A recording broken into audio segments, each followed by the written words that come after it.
Esteemed guests, welcome to the uncasing of the positional flag of the Senior Enlisted Advisor to the Chief of the National Guard Bureau and the ribbon-cutting ceremony of the 1636 National Guard Bureau Heritage Room.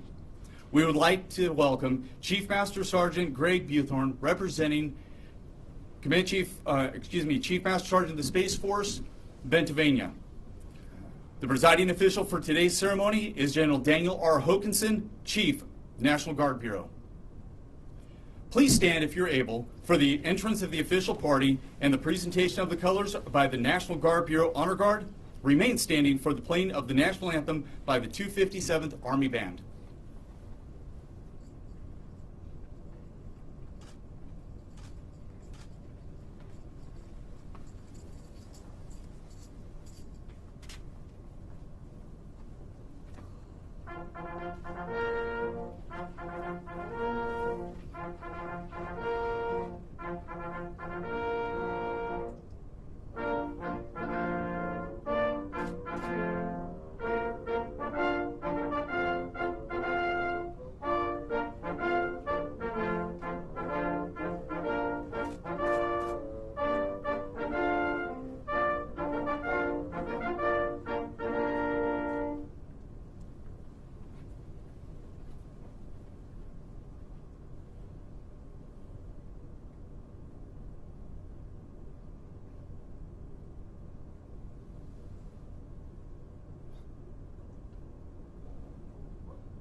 Please be seated.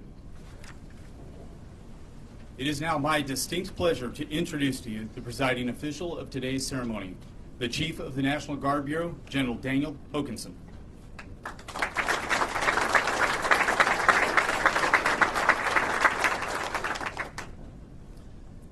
Adjutant General, senior enlisted leaders, ladies and gentlemen, distinguished guests, thank you for joining us today. Today, we honor a new chapter in the National Guard Bureau's history. With the uncasing of the Senior Enlisted Advisor's colors, we gain a living symbol of the Guard's importance and professionalism. We gain recognition of our critical role in the joint force and acknowledgement of our indispensable enlisted forces. And in doing so, we celebrate an extraordinary leader, a partner and friend who epitomize what a senior enlisted advisor should be. SCA Whitehead is an invaluable member of Team 29, and I rely heavily on his instincts, experience, and perspective. His advocacy for the enlisted members of the National Guard and their families is without peer. He is a role model, a mentor, and a trusted counsel. And I do not believe we could be anywhere near as successful without his leadership and vision. Uncasing the SEA colors honors the contributions of our National Guard senior enlisted leadership, past and present. This role joins two enlisted forces with two unique cultures, the Army and the Air Force, united by their duties and identity as Guardsmen. The SEA's colors and insignia make it clear today. Today's National Guard is a valued and valuable force on the world stage, in the homeland we defend, and at the highest levels of military leadership. Thank you all for joining us to celebrate such a momentous occasion, and a special thanks to SEA Whitehead and all our enlisted Guardsmen. Thanks to you, we are and will always remain always ready, always there. Thank you.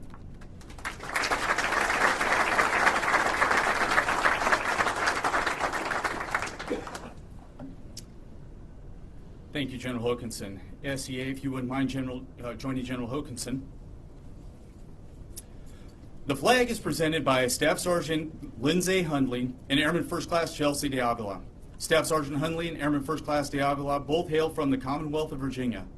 Airman First Class de Avila has distinguished herself as an honor graduate at basic training while serving as dorm chief in a sexual assault prevention and response office, Teal Road. She is the lead for travel pay in the Comptroller of Flight and has processed over 513 travel vouchers in excess of $1 million with a 99.8% accuracy while maintaining excellent in physical fitness. Staff Sergeant Hundley is a go-to person who routinely travels the Commonwealth, telling her story while motivating supervisors to inspire their soldiers. She does this by connecting the National Guard's state and federal mission to the National Defense Strategy, helping others to think outside of their formation.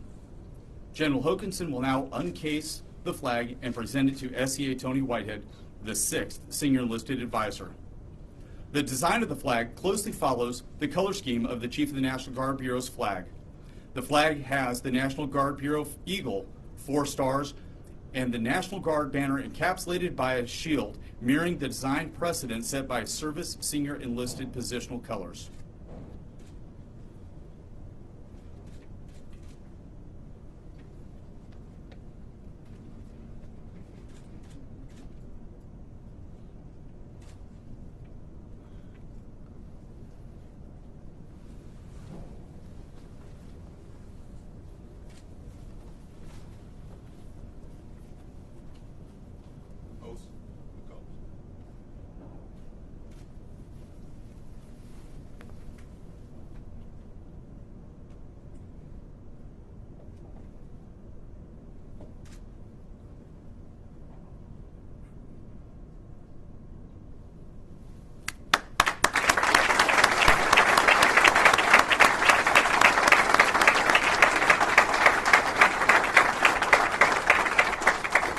Thank you, General Hokanson. The Senior Enlisted Advisor to the Chief of the National Guard Bureau, SEA Tony Whitehead.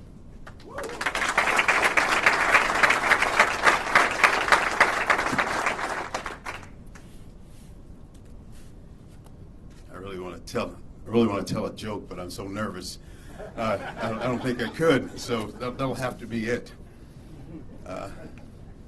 Wow, General Hokanson, thank you. This is a great deal. All right, I got my bearing. All right, well, good. All right, I'm amongst family. Am I? Good. Thank you, Kevin. Thank you, sir. This is a solemn occasion. I think that's why there's a little nervousness about it with me, because something as important as this, you just don't know if it'll ever happen in your lifetime. As a matter of fact, it's not something you think about. And so when it does, it's like wow, this is today. I'll say this and then I'll get back to the speech. Yesterday, Sergeant Prano took me down to take the official photo. And after I took the photo, I turned around and I just stared at it for a few moments because I couldn't believe, one, it was true, two, it was happening to me, but most importantly, that the enlisted force of the National Guard, who has been around since 1636, we have this today. And I am very intentional about the we, because it is about us. And not even just the enlisted corps, because this is the heraldry of the entire National Guard. And for that, I am unbelievably grateful. And to have a leader like yourself, your awesome wife, and our vice chief, who we'll talk about that at my retirement, who gave me the advice to apply. This is unbelievable. So with that, let's go to the speech, and I'll try to keep it as short as I can because I have words. First, again, sir, I said thank you to you, and I was listening to what you said up here, and it's amazing. From August 2nd, when you called me that Saturday afternoon to ask me if I wanted to take this ride with you, that this is where it would take us. And I said, take us because we're not done. And for that, I say thank you. And to Kelly, who is an awesome friend and a mentor, and somewhat of a disciplinarian to the both of us. Thank you for being here to keep us straight. And to General Sasseville, thank you always, the wise counsel. And like I said, there's more to come, but I appreciate the fact that you're here, sir. And the entire leadership team, General Jensen, General Pyrak, Chief Williams, Mo, Foes, and of course, thank you for being here to represent the Space Force, my guardian brother. It means a lot, because B9, he's just one of those guys, he stepped right into it, and he's here. So thank you. And to everyone, our adjutants general, command senior enlisted leaders, family, friends, guests, and if it's actually being televised, to all of those out there, and especially if there's some family members, employers, and those in the community that have helped make this possible, I want to say thank you to all of you as well. And to everyone that made this day possible, this afternoon possible, my hat's off to you, and I can't say enough about that. And for that, let's just say thank you.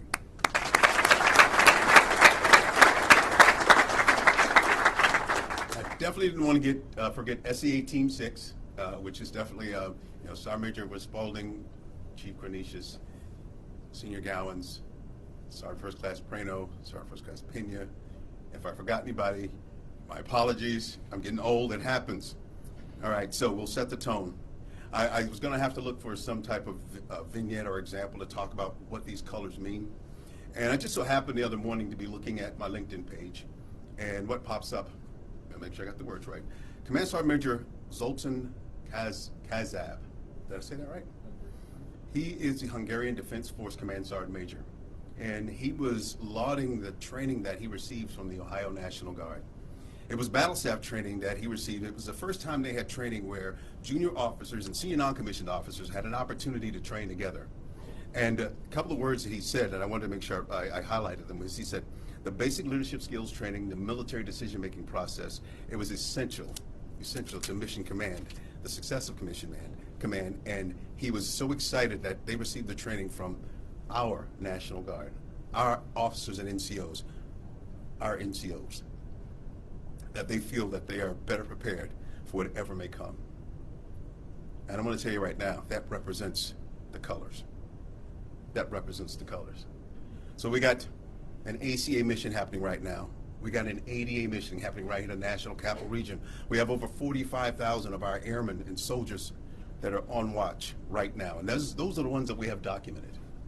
That's our National Guard. Those are the people that are always ready, always there. But again, those are the ones that we just know about right now. That's not everyone. When we look at these colors, we look at the dark blue, which is our Army, and the Marine blue, which is our Air Force. The five-sided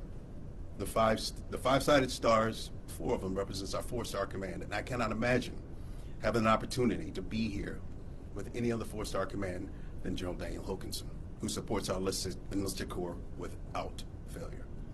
And I appreciate that. That's the flag. But the enlisted force itself, professional and complex. We're force multipliers out there in the field. We hear about it from other nations. We hear about it from other services. But when you think about what we do, when you think about who we are, when you think about what we have brought to the fight, and not just in Ukraine and other places that we know of, it has been that way. And I thought about it, I said, wow, in about 13 years, it's going to be 400 years of the National Guard. 400 years of enlisted excellence. That's what this represents. This represents us, not just me. I'm just privileged to be here today to say that we are the enlisted force to be reckoned with. An amazing past, present, and future. We saw the future in the 2 NCOs, or the young ones that were right up here today. The color guard that was here. they're part of this too. It doesn't happen without a team. This team, these leaders that have helped us to become who we are, to make us the National Guard that is always ready, that is always there. And it's not because that's, what do you call it, our mantra. It's because that's what's in our heart. Servant leaders, soldiers and airmen, their families, the communities that we represent, our employers, everyone that makes things like this possible. So when I think about the colors of our enlisted force, when I think about this flag and having an opportunity to be the flag bearer for it, wow, I'm overwhelmed with honor and humility that I get a chance to do this, but more importantly, I get the opportunity to represent you. So on behalf of the 430,000 men and women of our National Guard, and about 387,000 of them that are enlisted men and women who fight our nation's wars, who protect our communities, who love this great nation, I say thank you, and always ready and always there. Ooh. Ooh.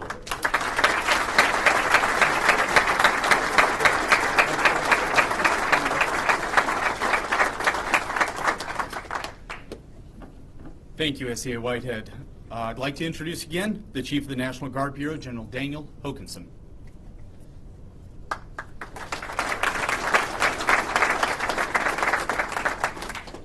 Tony, thank you for those great words, really. And it's for, the 54 that we do all this. And it's great to see that recognition now and into the future that all of our enlisted soldiers can hopefully aspire to fill in that role one day. One of the great things is Tony talked about the history and what we know today. And what we're about to do after this is really take a look at the history that got the National Guard where we are today. And you may have noticed on the way in, there's a room that's called the 1636 room.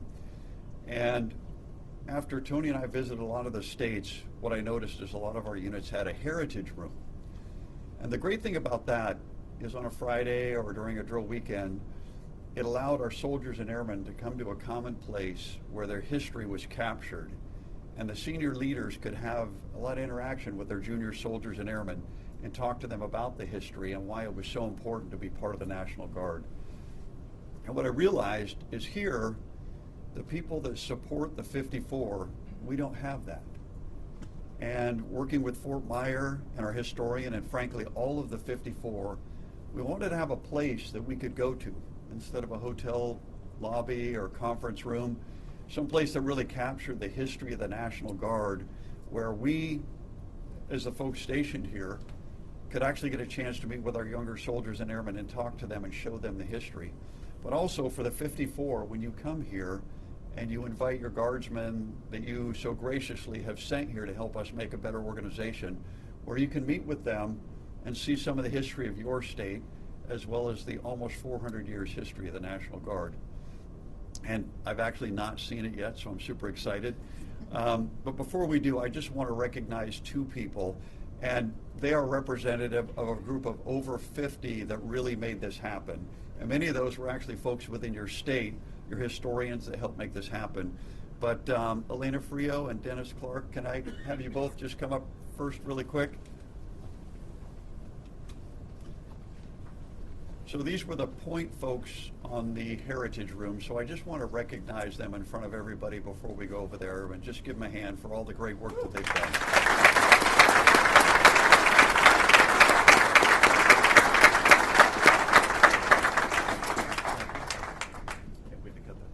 I feel like it's a home improvement show because we haven't looked inside, if there's a camera going to see us when we walk in, but all right, we'll see you guys over there.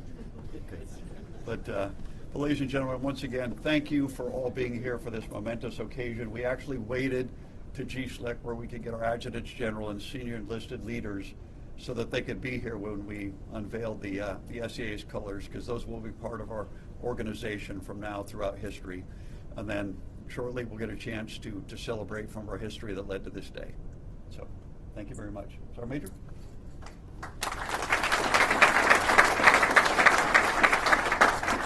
Thank you, General Hokanson. Now please stand for the playing of the Air Force and the Army songs.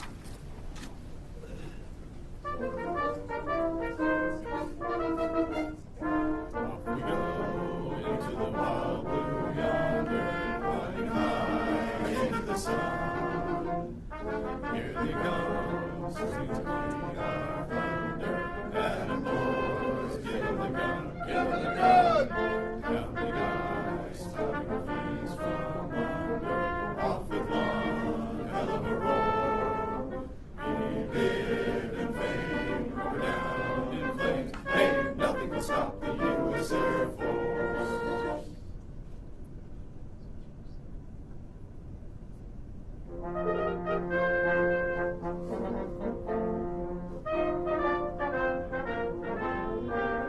March along, sing a song with the army of the free. Count the brave, count the true, who have walked to victory. We're the army and proud of our name. We're the army and proudly proclaim.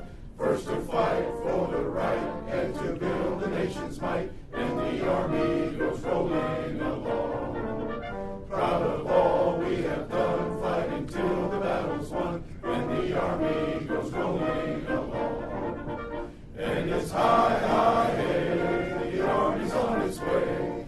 Count off the kids loud and strong. For wherever we go, you will always know that the army goes rolling along. Meet Air Force. Good luck. All right, this concludes the flag uncasing ceremony. Please remain in place for the departure of the official party and the official party for the ribbon cutting ceremony.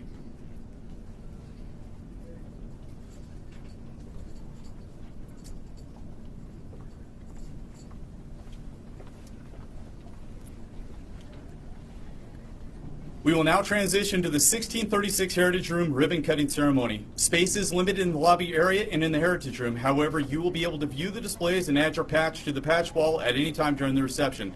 Light hors d'oeuvres and a cash bar will be available here in the Fife and Drum Room. We now invite you to join the National Guard Bureau leadership for the 1636 National Guard Heritage Room ribbon cutting ceremony.